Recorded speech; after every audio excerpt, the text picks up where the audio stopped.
Umaga bansang Pilipinas. Welcome po sa ating programang APAP Batangas. Usapang pangkapayapaan, usapang pangkaunlaran.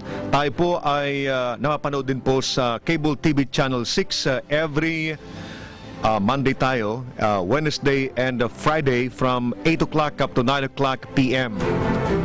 Ang programa po natin sa Cable TV ay courtesy po ng may-ari po ng Cable TV Channel 6 na napakabait, si Ka Rolly Leyesa po, na talagang very fatherly nung kayo po ay mag-usap noong last week. Thank you very much, Ka Rolly, sa patuloy niyo pong pagpapairam ng inyong pong airtime sa ating pong programang APAP Batangas. Sa lahat ng lugar na inaabot po ng aming malakas na signal, good morning po sa inyong lahat. Sa lahat po ng mga sundalo po na nandiyan po sa mga malalayong mga lugar na patuloy po nilang pinagsisilbihan ng ating pong bansang Pilipinas.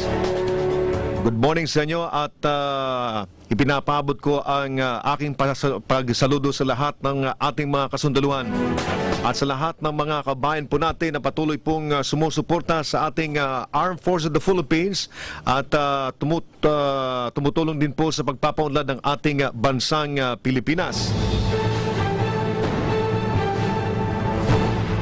Kasama po natin ang ating mga kaibigan at mga ipinagmamalaking kaibigan dito po sa Lipa City. Unahin ko po si Attorney Mar Panganiban. Attorney, good morning. Yeah, pare. Magandang umaga po sa ating tagapakinig sa buong Luzon po at buong Pilipinas, lalong-lalo na po dito sa buong Batangas. Ang APAP Batangas po ay laging kakibat at laging kasama sa pagtataguyod po ng katahimikan at kabuhayan dito ho sa ating lalawigan. Magandang umaga sa ating lahat. Mabuhay po kayong lahat. Programa po ninyong lahat ito. Magandang umaga po. Thank you very much, Parikoy, at palaging binibigay mo ng oras yung ating palatuntunan. And I hope na hindi ka mag-asawa na maging partner ng ating programa, Parikoy. Ang pagsasawa ay wala sa ating bokabularyo sapagkat ang ating nararamdaman ay ang taong bayan. Yeah. Thank you very much. Sana ma-appreciate yan ng ating mga kabayan. At ang ating pong ipinagmamalaking commander po ng 740th Combat Group ng Philippine Air Force, si Colonel Arnel Villarreal. Sir, good morning. Opo, magandang umaga po sa ating mga kababayan. Andito na naman po kami upang makapagbigay ng mga pag-uulat para sa ating kaunlaran at kapayapaan ng ating probinsya. Siya nga pala, Jerry, bago ko makalimutan, nais kong pasalamatan si Jing Sigismondo, yung ating provincial governor. Nung isang araw kasi, pumunta sila doon sa magulang nung ating tinutulungan na si Marisa Ramos, yung mayroong siyang... yung malaki yung kanyang muka dito sa may kanan atang porsyon ng kanyang pisngi, no, sir? Naoperahan na kasi siya ngayon. Nagdala siya ng financial support galing sa ating governor. So, pinasasalamatan din natin ang ating governor siyempre. Sa kanya galing yan. So, ito po ay karagdagang panustos habang nasa ospital ang ating pasyente. Ano po? Yan ang kagandahan, sir, na meron kang governor na may pusong ina. Ano? Di ba, attorney? Totoo yan, totoo yan. Madaling lapitan. At dito nga, at ako tayo may natutuwa at siguro naman ang ating mga kababayan natutuwa sa iniuulat ni Colonel. At talaga naman po, kung ang pagkaalam ho ninyo sa ating armed forces ay baril ang hawak. Ito hong ating mga armed forces ngayon ay bukas palad po ito. Talaga pong tumutulong lalong-lalo na sa ating mahihirap at nangangailangan ng tulong. Hindi po bala ang pinangingibabaw dito. Bukas palad po at pusong pagmamahal sa ating mga kababayan. Kaya kung makita mo naman, Parikoy, dito sa district na hawak ni Colonel Arnel Villarreal, ay kita mo naman yung suporta ng ating mga kababayan.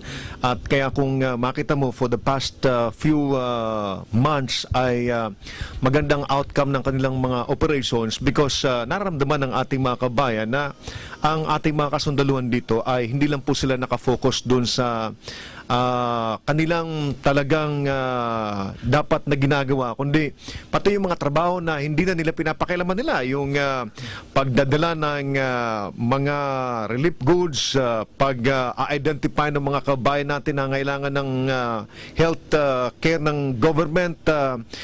Kung wala ka pa nung Parikoy, nung mayroon dinala si Colonel Arnel Villarreal na unang dinala mo, sir, ay basta marami ka na dinala sa programa natin. Oo, marami yan. Kasi nakikita nating mga sundalo na dapat talaga ang tugunan natin yung pangangailangan ng mga tao. Kasi kung tayo naghahanap ng tunay na kapayapaan, dapat sa mapayapang paraan din natin gagawin yan. Ano? At yan naman ang nakikita natin sa ganitong paraan ay tayo patuloy na minamahal ng mga tao. Alam ninyo, ang mga, lalo na sa mga Batanggenyo, bigyan mo ng maganda yan, tulungan mo yan. Susuklian ka ng mas maganda pa. Ganyan ang mga kababayan natin dito sa ano. Kahit yung nasa liblib na bundok, ay tingnan mo, umakyat ka lang doon, makita ka lang talagang kahit anong mayroon ay pipilitin nilang i-offer sa inyo. Ganyan sila. Sabi ko nga, nanang, tatang, dapat ho, pag kami pumarito, kami po yung magbibigay, hindi ho kami yung binibigyan. Yan ho yung purpose namin, kaya kami umaakyat dito sa inyong lugar. Well said na Colonel, talaga yan sinasabi mo. Talagang ang puso ho talaga ng ating armed forces ay puso ng isang Lipenyo. Sapagkat ang puso ng isang Lipenyo, isang Batanggenyo at isang Pilipino ay puso po ng pagmamahal yan. Sapagkat pag ang ating pong pinararamdam at ibinibigay sa ating mga kababayan, lalo na ho, Colonel, yung sinasabi nyo nangangailangan, lalo na yung mga nasa malalayo ng poblasyon. Totoo po yan. Kapag puso po at pagmamahal po ang ating ipinakita dyan, talaga ho ang pagmamahal din ang ibabalik sa inyo dyan. At ako'y natutuwa ng ating armed forces ay talaga hong napapalapit na ang puso at ang kalooban sa ating mga kababayan. Noong una naman po'y ganyan pa eh. Kaya lang ho talagang dapat linawin dahil merong iba na talagang kuminsan na iba ang pananaw. Pero yan ay darating din ang panahon, naniniwala ako na yung ibang pananaw na yan, magkakaisa-isa rin po yan. Pagkat mga Pilipino rin po lahat yan, tulad ng puso ho ng armed forces, pusong Pilipino. Alam mo, Parikoy, ngayon na napapansin ko ay bukas na ang kamalayan ng ating mga kabayan. Maaring noon ay talagang mahirap kumbinsin yung mga kabayan natin na paniwalaan yung ating armed forces sa kanilang mga ginagawa. But siguro nakita talaga nila yung for the past few years na yung mga involvement ng mga kasundaluhan natin sa iba't ibang mga civic action programs, mga disasters, at yung nakita nilang muka na ipinapakita ng ating mga kasundaluhan ngayon. Kung makita nyo, kahit saan, marami akong nakakausap, Parikoy, na mga battalion commanders at mga senior officers, kasi may programa din tayo sa Metro Manila.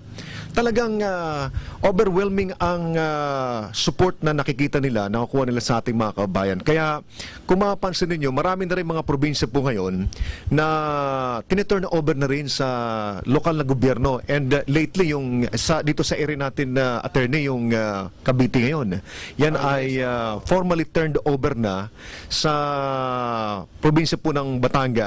Because yung mga tao is nagising sa katotohanan na walang patutunguhan yung armadong pakikibaka. And dito sa district ni Sir is very soon, I'm sure na ito ay may turnover mo na rin, Sir, ano?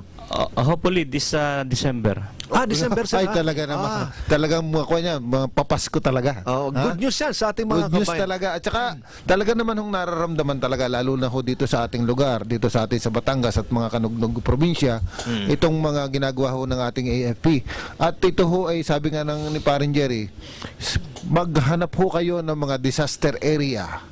At wala ho kayong unang makikita na humaharap at tumutulong diyan at nandiyan sa lugar na yan, buhay ho ang itinataya kundi ang ating armed forces. Yan ay totoo ho yan eh. Kaya ang paglalapit ho ng puso ng armed forces sa ating, lalo na sa mahihirap, ay talagang nakikita at nararamdaman na. At hindi naman sa pag-aangat ng bangko, Parikoy, noong mga nakaraang mga disasters natin sa Luzon, kita ko yung mga sundalo natin na sila nangangailangan din sila. Kasi may mga pamilya rin Yes, oo. home base din sila dito sa Metro Manila at nabaha din sila. But because of the call of duty, wala silang magawa kundi unahin talaga yung kanilang pagsisilbi doon sa ating mga kabayan. Pati yung tropa mo, sir, di ba? Totoo yan. Ilang truck ng personnel ang dinala mo sa Metro Manila para mag-augment doon sa ating mga kasundaluhan. Yung grupo ni Colonel, si Colonel Hongko pala is hindi makakarating ngayon Ay, dahil sumakit, ano ba yung sakit ni sir? Nag-text sa akin. Tumatanda na ata. Kernel, nahahalata na. Nakaw. Pero mga general na yan. Ay, pala, wala naman duda yun. Walang duda yan. Naghintay na lang ng panahon ni Saka sir. kita mo naman ang pagmamahal at performance na pinakikita niya sa tao, nandun pa rin. Talagang dapat itinataas ang ating Pero pare ko, ako bilib ako sa iyo at natandaan mo yung slogan ng Air Force niya sa o sige kung ikaw nagbanggit doon Oo, dito ang simula. Dito ang simula, dito ang tama. Dito ang simula ng tama. Yeah. Sabi ko okay tumatak sa isip ni pare Kaya Manny. malaking epekto yun pag nakikita ng tao yun. At saka yung walk the talk, yung sinasabi ng ating mga armed forces, mga membro, ay nakikita. Pinakikita nila, hindi lang salita. Ang pakiusap ko lang naman paring Mar is paniwalaan ng ating mga kabayan yung sinseridad ng ating kasundaluhan. Maaring noon ay nagkamali ang ating AFP at talagang recognize naman natin yun na maraming mga nagawang pagkakamali po yung ating mga kasundaluhan ng panahon. But ang ibig kong sabihin na ngayon ang ating AFP pinapakita yung sinseridad at binubuhis yung buhay nila para maramdaman ng ating mga kabayan yung kahulugan ng serbisyo na ibinibigay ng ating mga kasunduluhan. Dapat siguro i-appreciate din natin. Ito nga, sabi nasa taming landas nga, yan ang sinasabi ng ating Presidente Pinoy na talagang tuwid na landas na ito. Ang pinakamaganda, yung tulad na sinabi mo parin Jerry, at ikaw na may member din ng Armed Forces, yung pagtanggap ng pagkakamali, diyan nakikita ang sincerity ng isang organisasyon, ng isang tao. Dahil kapag hindi mo nakikita at hindi mo tinatanggap yung pagkukulang mo, hindi rin makikita nung kabila Di ba kahit sa Bible, sinasabi niya, dapat muna na i-recognize mo muna yung kasalanan mo. Oo. Yung pagkakamali mo. At yan ang tamang landas na alam kong tinatahak ngayon ng ating Armed Forces na nakikita rin ng mga nasa kabila na ba talagang sinseridad nga ito. Ang sincerity ng ating Armed Forces ay nandiyan na ngayon. Talagang iba na. Kaya yun na sinasabi mo, nararamdaman na ng taong bayan at nakikita na rin ng taong bayan na ang Armed Forces nila ay talagang para sa taong bayan. Pero kami ni Sir, talagang magiging ito ay magiging pangalan dito, maging advocacy namin ito pare ko na ipagpatuloy na itaas yung kaalaman, kamalayan ng ating mga kabayan tungkol sa mga palalim na gawain ng mga nasa kabila. Kasi ang ating objective dito, paring Mar, is ma-shield natin yung ating mga kabayan doon sa mga ideological, political, organizational works ng kabila. Kasi madali tayo makumbinsi dahil ang akala natin legitimate yung pinapakipaglaban. Lalo na pag sasakyan ng kabila yung mga legitimate na mga issue, di ba? Pero dahil tayo ay kulang ang ating kaalaman at sila ay for 40 years, nandiyan na yan at araw-araw ginagawa nila yan at malalim na yung kanilang mga pag-aaral, mga aralin tungkol sa bagay na yan. Alam nila ngayon na i-circumvent, alam nila kung paano nila paikutan yung isang ordinaryong tao na ang gusto lang naman is magkaroon ng pagbabago sa patakbo. Like for example, sa isang lokal na gobyerno. Di ba?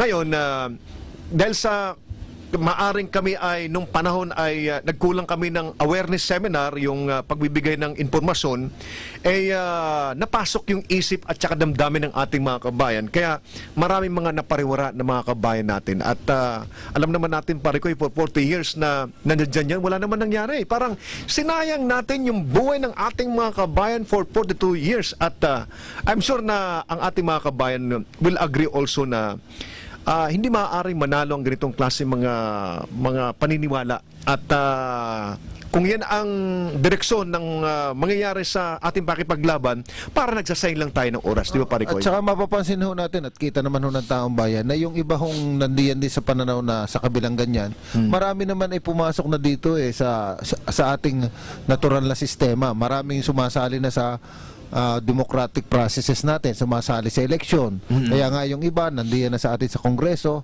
na dati naman ay wala.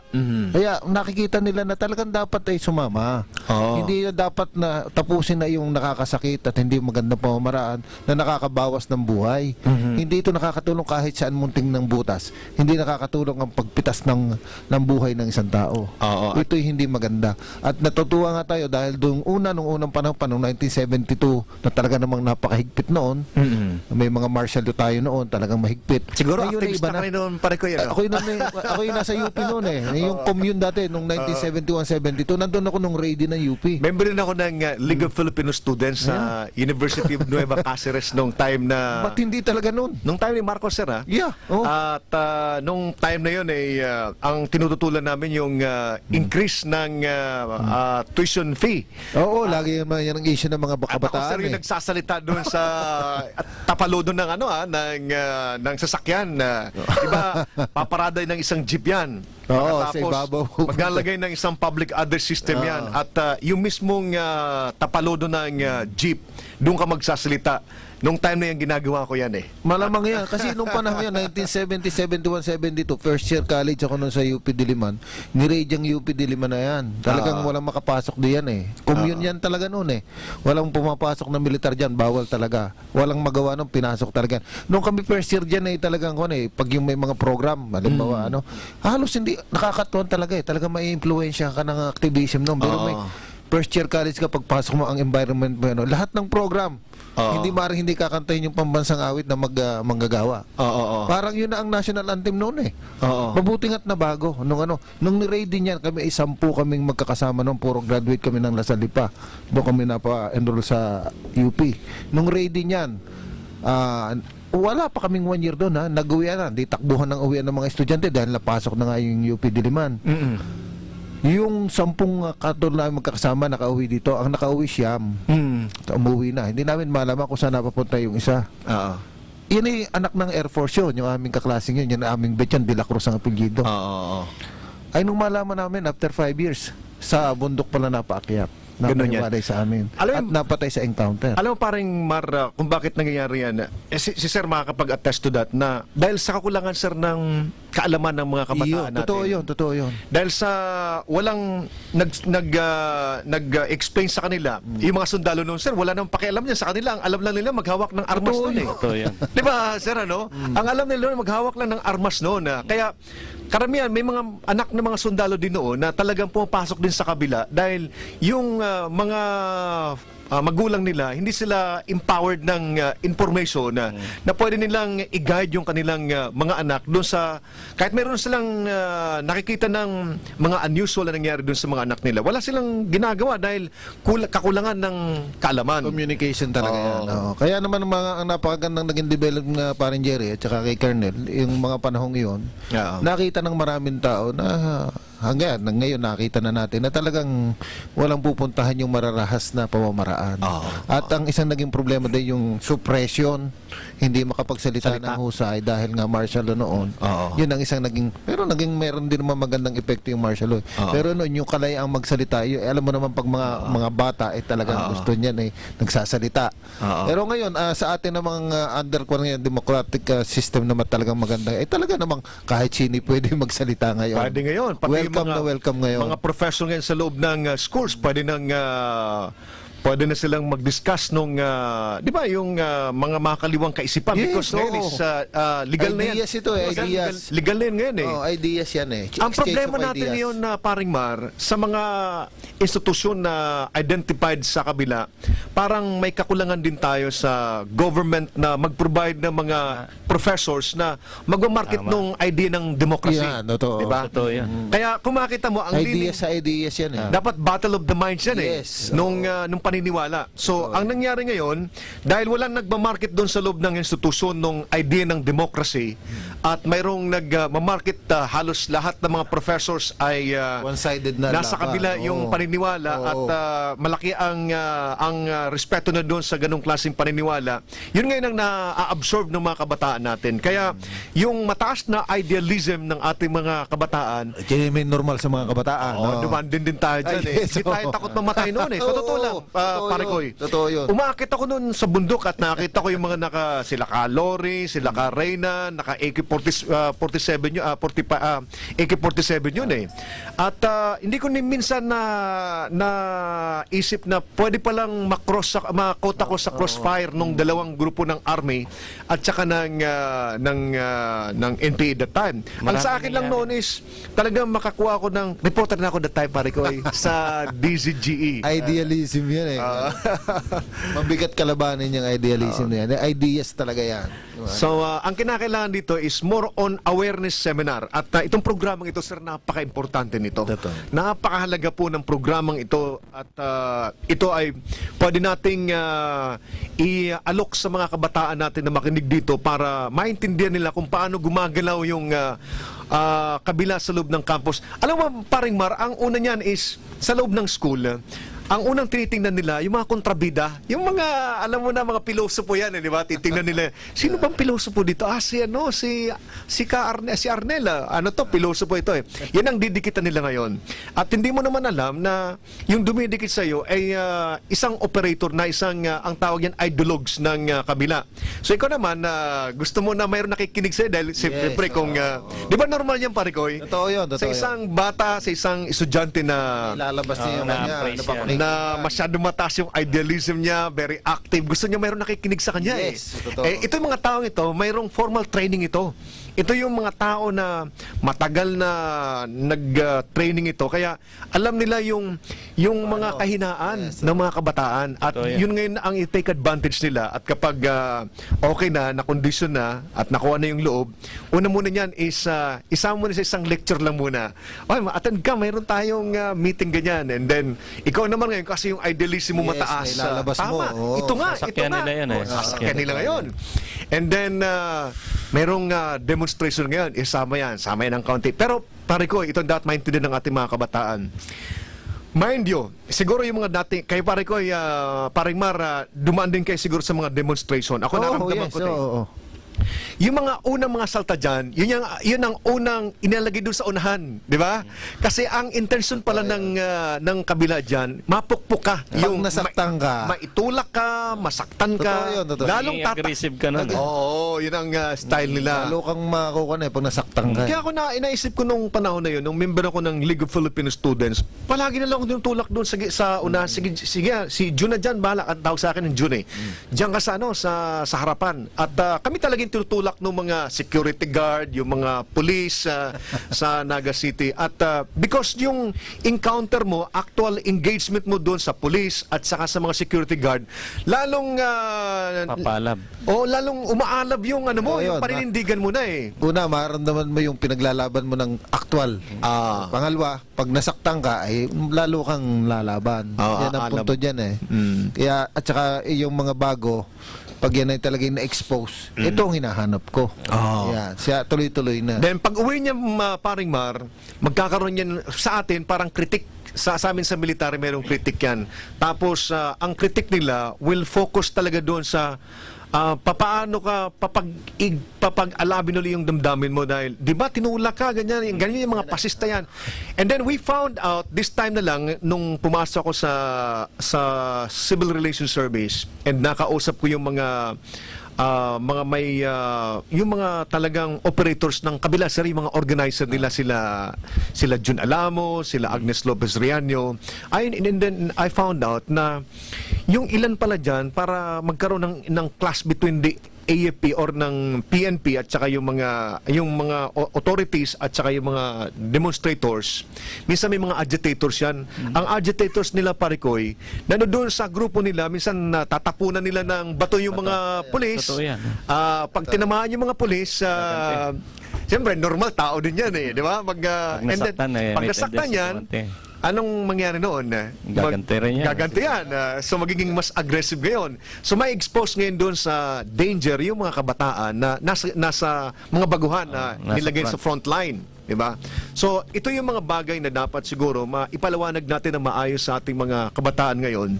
Kasi kapag ito ay nalaman nila, medyo iilag na sila, ay hindi mo pwede. Ano na yan eh. At saka yung sunod-sunod na yung mga series of lectures pag mayroong mga series of lectures na tungkol na sa mga pasista, sa may mga lism na yan, imperialism, Ayan, oh. yun, medyo magdahan-dahan na kayo dyan. At may laman yan. At yung mga taong yan ay mayroong special training yan at masayang po ang inyong future dyan.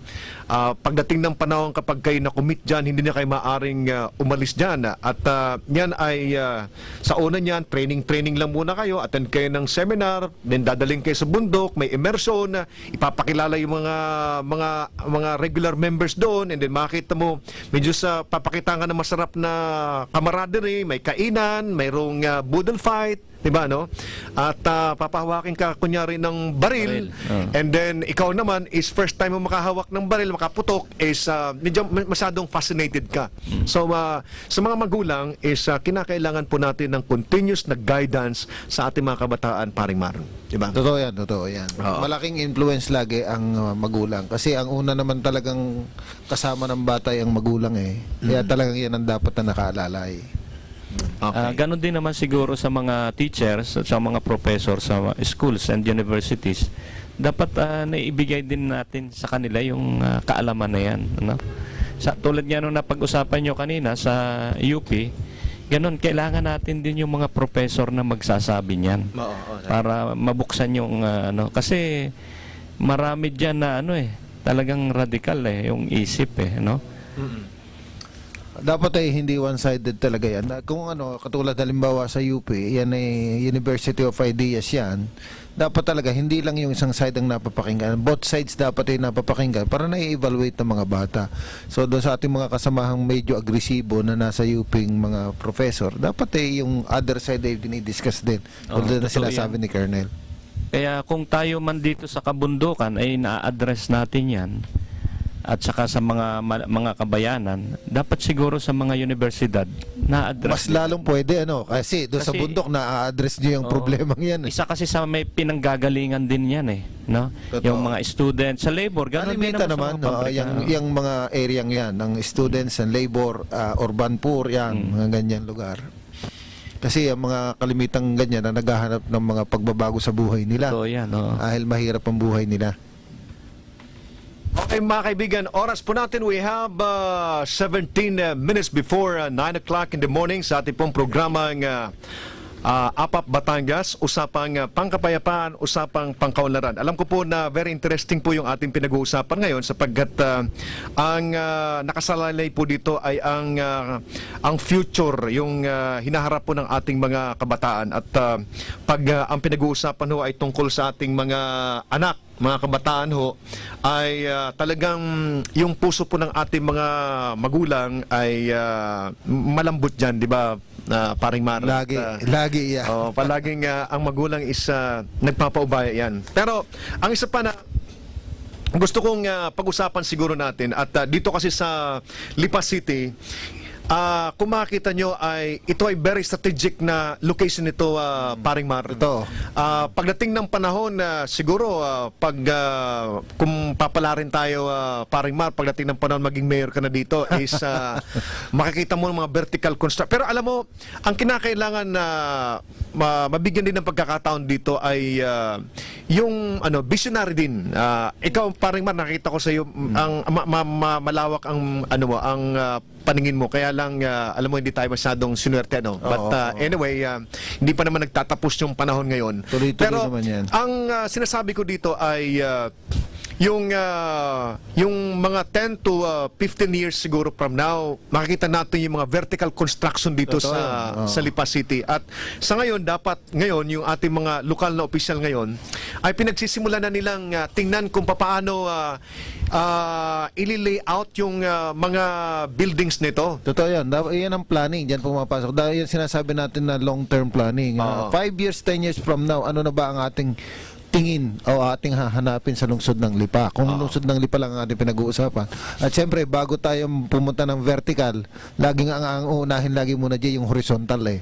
Hindi pwedeng lumabas yung vertical pag wala yung horizontal. Ibig sabihin, yun yung ating mga karsada, yung ating mga bridges, yan ay dapat ma-develop para yun yung mga investor at yung mga malalaking kumpanya, malalaking buildings ay tumayo. Kaya kailangan horizontal muna bago vertical. Plus Yan. yung zoning papasok yan sa pati planning zoning, yan paring Mar. At Totoo, dapat mahigpit ang yung zoning. isa pang dapat tingnan dito ng mga policy makers natin sa lokal na gobyerno natin, yung security aspect dito. Because kapag ang isang lugar ay nagiging maunlad, target din yan ng kabila kasi nandoon yung siyempre mga trabahador nandiyan yan. Yes, Pag oo. umuusbong yung kaunlaran, nag-migrate yung mga tao galing sa mga rural areas doon sa urban areas at kapag kulang ang programa natin sa security ay pwedeng maging butas yan para doon sa operations ng kabila. Dapat ma-shield din natin yung ating labor sector sapagkat ang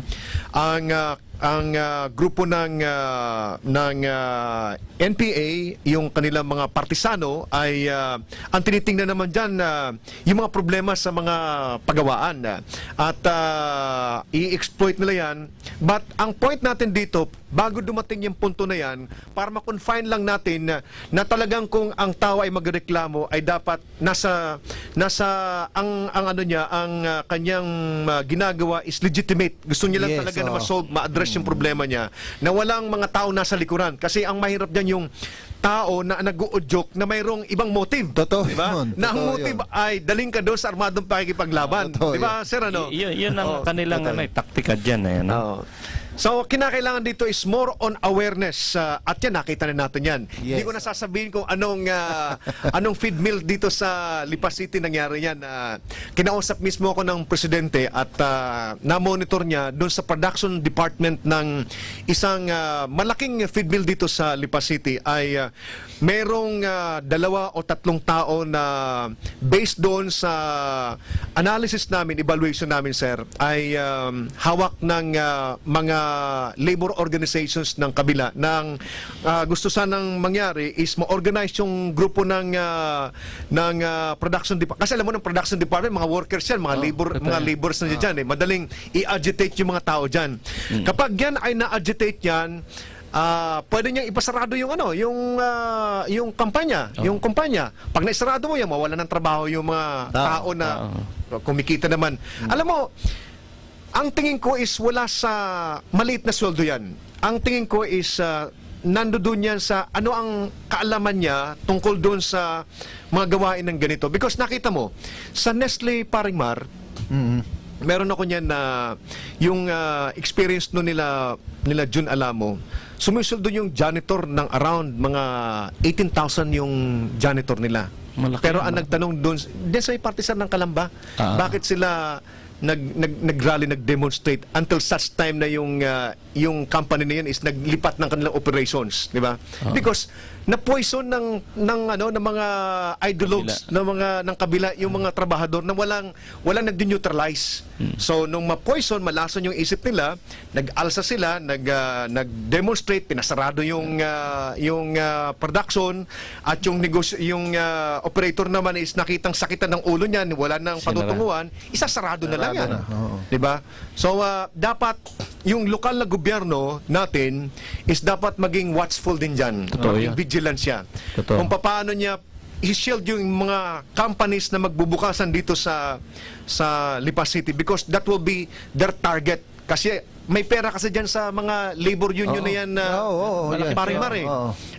Yung mag-member ka dyan na kunyari ipoprotektahan yung interest mo is mayroong contribution yan. Totoo yun. Plus sa una, subsidize kaya ng mga printing organization nila na nakabase sa Metro Manila. Like isang, let's say, mayroong kang industry Paringmar.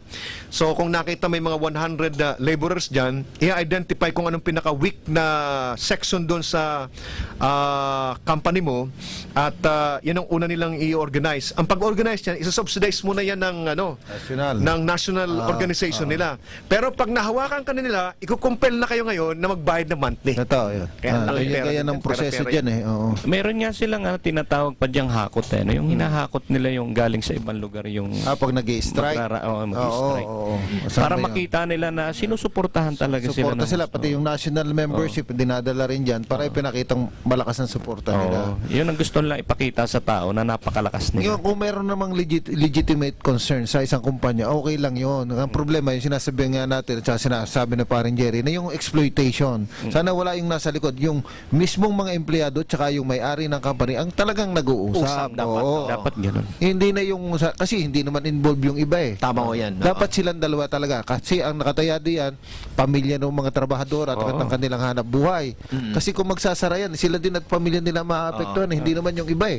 Okay, paring Mar, ang pag-usapan natin siguro is paano nyo madedetect ngayon na ang isang labor organizations ay mayroong laman galing sa kabila. Pag may nakita kayong mga personalities na hindi legitimate sa inyong company, umiwas na kayo ho dyan at sigurado po niyan, isasarado ang inyong company niyan at pag nagsarado niyan, yan, design nila yan para mahila nila kayo doon sa kalye, sa Parang kalsada. yun para magkameron ng malaking dissatisfaction ng mga tao. Dahil pag nagsara, lalo magagalit ang tao. Diba? So, yung dissatisfaction, pwedeng exploit lalo yun. Tama yan. Kung may mga legitimate na issue paring Mar, dapat yan, kayo lang nagsisettle dyan. Huwag niyong hayaan na ibang tao ang papasok at mayroon ng mga lisim-lisim na nililecture. Pag mayroon na kayo napakinggan ganyan, maniwala kayo may laman na yan. At humiwalay na kayo dyan, mag-organize na kayo ng sarili niyong grupo na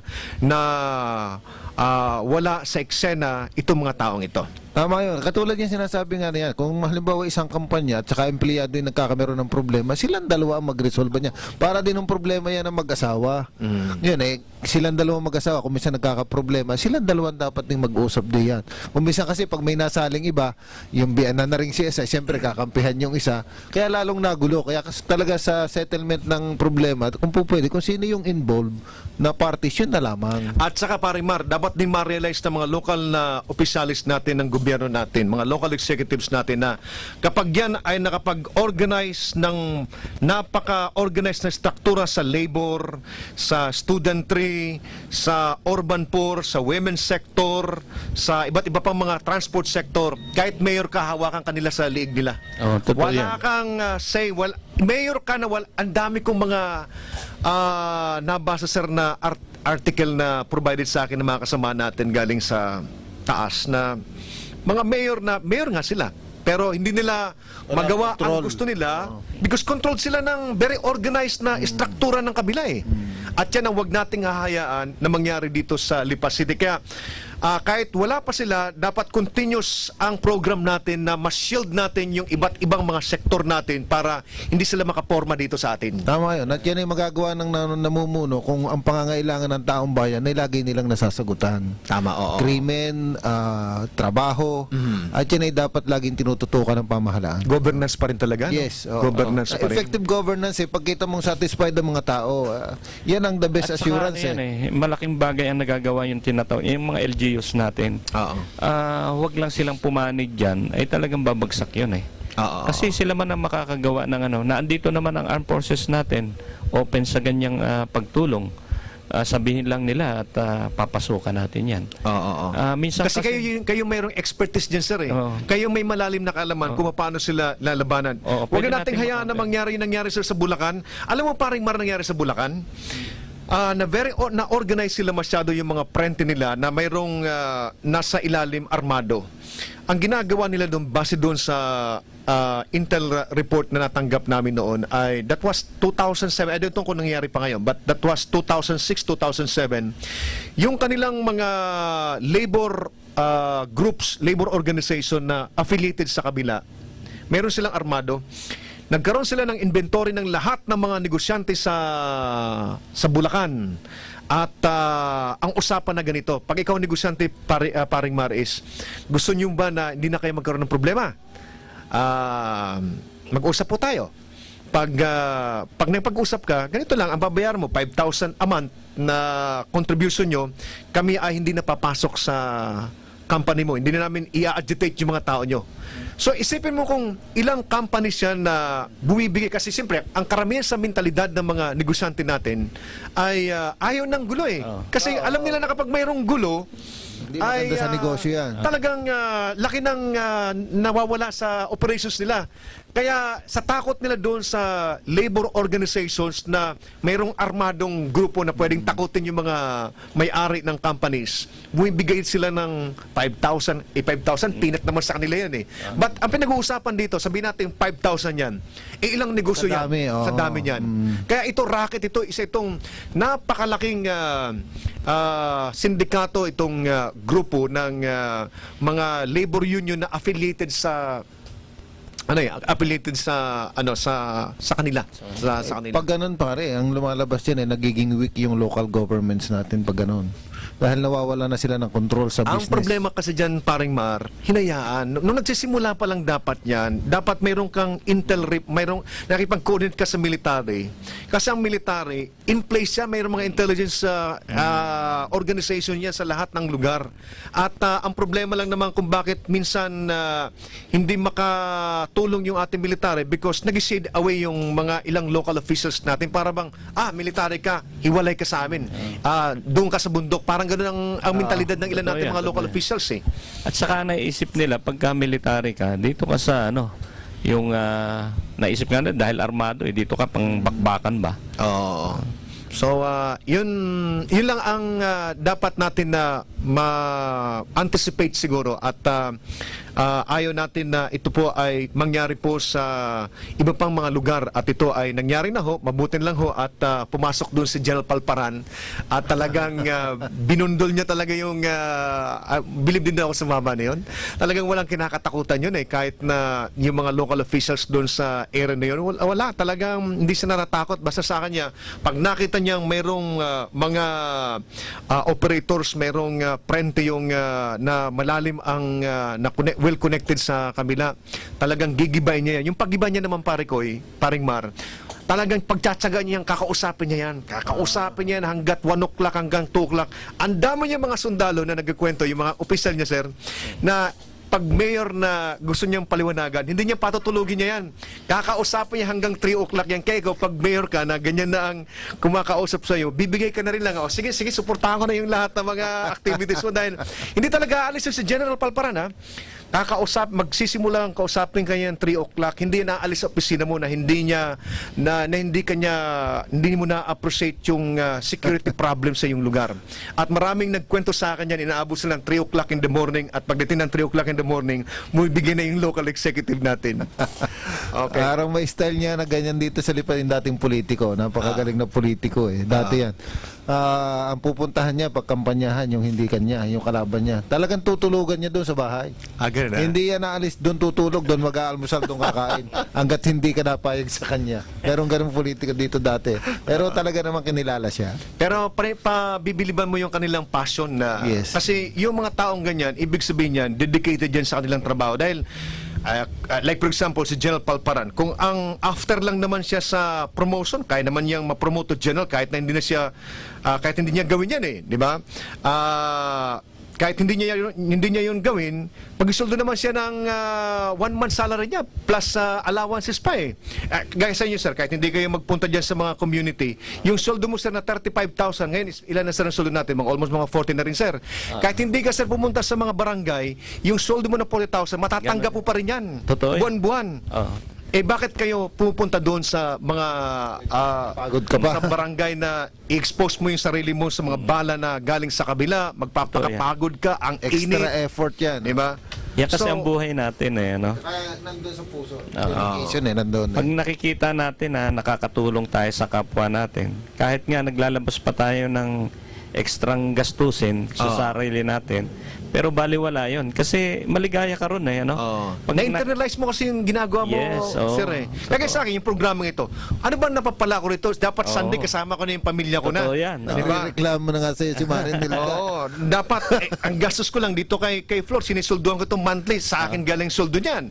Tapos itong ang aking camera, yung gasolina ko rito, mabuti lang sa binibigyan mo ko ng gas, sir. Thank you, sir. Basta tandaan mo pare, si Maring Nilday nagre-reklamo na na yan. Ako hindi magtataka pag meron akong kliyenteng magpapahal ng annulment nito. Marinilda, biro lang. Biro lang. Very supportive yan. Yeah, kilala ko si Marinilda. Kita mo naman. Kita Dahil ko ang naman. passion ko is dito sa trabahong ito. Sumasama na rin siya. Kaya nga, yun nga napapansin ko. Ay mukhang mamaya. Sabi ko sumama ka na lang. Magkaagaw ito dalawa ito sa mikropono eh.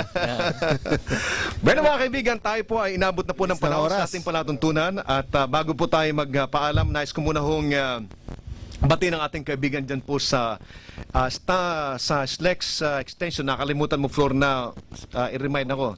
Si Kokoy Dalumpinis na siya po nagpakilala sa akin para maisama natin sa pating palatuntunan ang president po ng South Luzon Expressway at ang spokesperson po ng SLEX. Thank you very much, Kokoy. At minsan nakadaan na rin ako dyan sa SLEX extension. So, para na yan. baka makalimutan mo si paring Jay Ilaga. No? At saka si paring Jay Ilagan na pinagbigyan po yung ating request na i-accommodate yung ating mga kaibigan galing po sa Radio Mindanao Network. Nandyan po nandun po yung kanilang mga announcers, yung kanilang mga news writers, yung sila Mike Rogas, sila Ariel, nandyan din, sila sino pa ang mga nandun na ngayon. At marami pang iba. At thank you very much sa Jay sa inyong support sa ating palatuntunan. Ayan, paring Jay, sa susunod kami naman ha. Kami na paring Jerry tsaka si Kernel. Magkakasama kami Well, dyan. ganda ng lugar ni Yeah, Jay Galilee. Ilagan. Oo. Galilee. Ilang hektarya kaya yun? Ewan Dinevelop ko niya kung eh. At saka, ang dami niya ng... Saan nakapunta na sa Galilee? Hindi pa. Ang ganda, sir. Kaya, minsan, sir, mamaya, kung may time ka, puntahan natin. Nandun yung mga kaibigan natin. Saan yung Galilee? Si Rodel Vega nga Taas na pala, kahoy yan. nakalimutan ko Taas si Rodel Vega.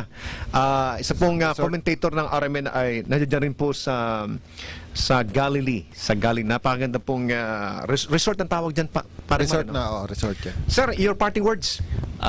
Siguro, bago ako mamaalam, nais kong pasalamatan ulit. Tulad ni Mayor Di Manalo ng San Juan, pati na yung kanyang Vice Mayor, si Vice Mayor Marasigan. Kasi nakita natin na sila hindi basta-basta naniniwala doon sa mga sinasabi ng kabila. Kung sila umakyat sa kanilang opisina at kung ano-anong issue ang pinagsasabi, hindi sila basta-basta naniniwala. May sarili silang na nagkakandak sila ng investigation para malaman nila yung totoo. Yun lang po. Maraming salamat po sa ating mga tagapakinig. Salamat po sa inyong muling pagsubaybay sa aming palatuntunan. Sana po marami kayong natutunan sa aming napag-usapan. Paring Mar? Yeah, sa taong bayan po, kayo po ay mabuhay sapagkat ito po programang ito, Apap Batangas ay para sa inyo. Unang-una ho ay para sa inyo, sa kinabukasan ninyo, sa katahimikan ng ating kapaligiran. Ito po ay inyong programa, lagi po niyong tututukan sapagkat ang puso po nito ay puso po ng taong bayan ng lungsod ng Lipa, Batangas at mga Pilipino.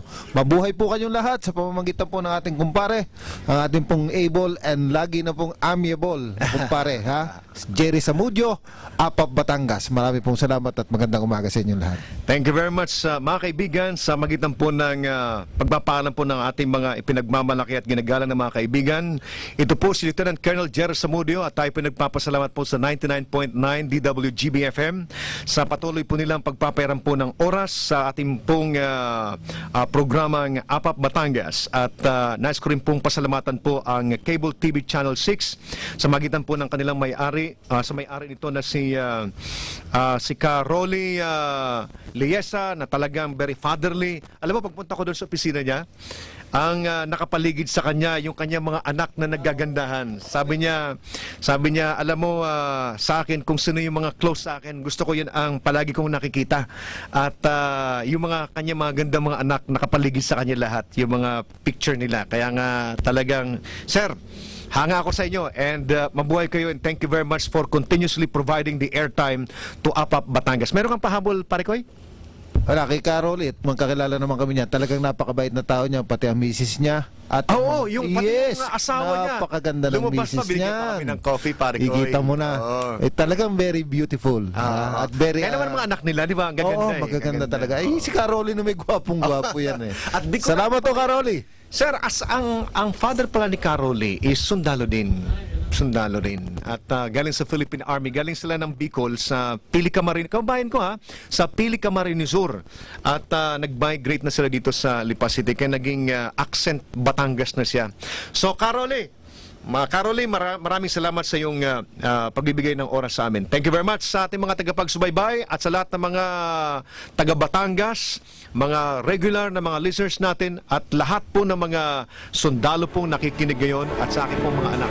Maraming salamat po sa inyo.